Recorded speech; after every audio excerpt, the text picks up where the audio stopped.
नाम में बैठते ही उसके कटने शुरू होते हैं। इस जन्म में किए गए पाप कर्म संत पीर फकीर प्रार्थना करके कटवा देते हैं और जन्मों जन्मों के पाप कर्मों के लिए राम का नाम उसे सौंप देते हैं कि सुमरन करता जा, तेरे पाप कर्म कटते जाएंगे और मालिक की दया में रहमत के लायक तू बनता जाएगा। जो लोग सुमरन करते हैं, जो लोग भक्ति इबादत में चाहे थोड़ा समय क्यों ना हो लगाया करते हैं, उन्हें फल लाजमी मिलता है। कोई भी दिन ऐसा ना जाए जिस दिन उस मालिक की भक्ति ना की हो। आने वाला खुशियों का कारण बन जाएगा अगर आप मालिक के नाम की भक्ति करेंगे, अगर आप मालिक के नाम का जाप करेंगे। इंसान हर समय खोया रहता है बाल बच्चे परिवार में, हर समय खोया रहता है मोह ममता में, हर समय खोया रहता है लोभ लालच में, खोया रहता है काम वासना अहंकार में। पर सच्चाई यही है, सिवाय दुखों के, सिवाय दर्द के, कोई भाग्यशाली होगा जो बच पाता होगा, वरना इनसे दर्द ही मिलता है। उदाहरण के तौर पर अब बच्चों को पालते हैं, पोसते हैं, बड़ा करते हैं। इंडियन कल्चर ये है कि अब बड़ा लाड लड़ाया जाता है, आप ना खा के बच्चों को खिलाया जाता है। हम आजकल की बात नहीं करते, आजकल तो शायद ऐसा ना हो, लेकिन हमारा कल्चर ऐसा है। और उनको पढ़ाना, उनके लिए सपने संजोना हर माँ बाप का एक कर्तव्य सा हो जाता है और माँ बाप ऐसा करते हैं। बच्चे बड़े होते हैं, माँ बाप को और खुशी होती है कि अब ये मेरे साथ देंगे, कंधे से कंधा मिला के मेरा साथ चलेंगे।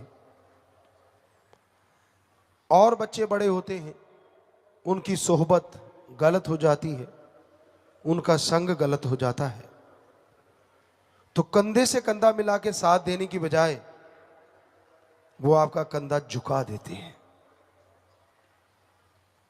कंधे से कंधा मिला के चलने की बजाय वो आपके रास्ते को अवरुद्ध कर देते हैं और रास्ता रोक देते हैं।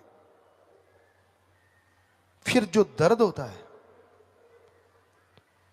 माँ बाप ना तो किसी से शेयर करते हैं क्योंकि अपनों ने दिया है, और ना ही सहा जाता है, तिल मिला के रह जाते हैं और उनके ऊपर कोई असर नहीं होता।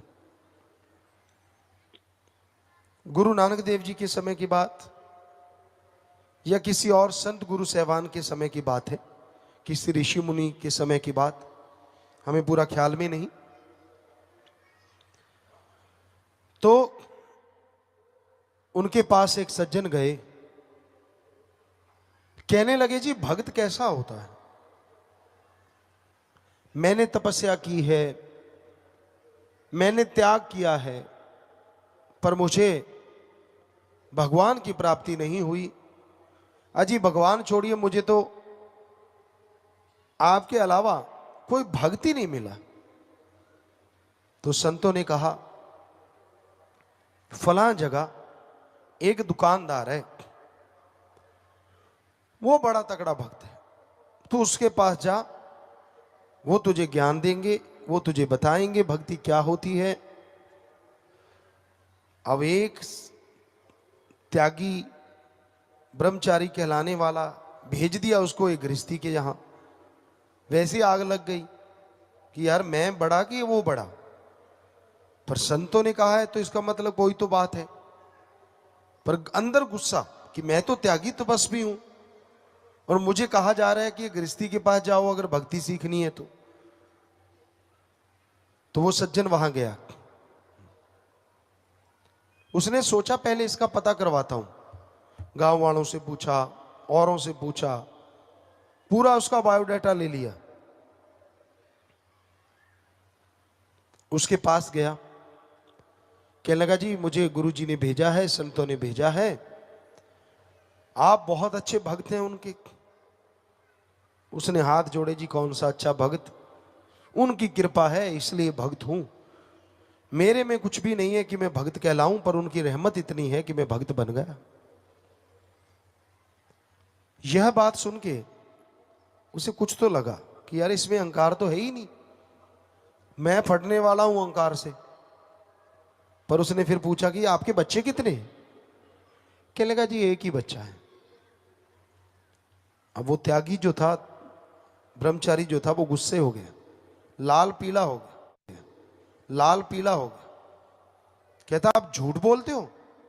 कहने लगा नहीं। कहता मैं अभी पूछ के आया हूं, आपके तो 4 बच्चे हैं। तो शाहूकार हंसने लगा, कहने लगा इसीलिए आप भक्त नहीं बन पाए। ब्रह्मचारी को और गुस्सा आ गया, यार मुझे कह रहा है ये। कहता झूठ तुम बोलते हो और मुझे कहते हो भक्त नहीं बन पाए। कहता फिर बैठ चाय पानी पी, बताता हूं तुझे।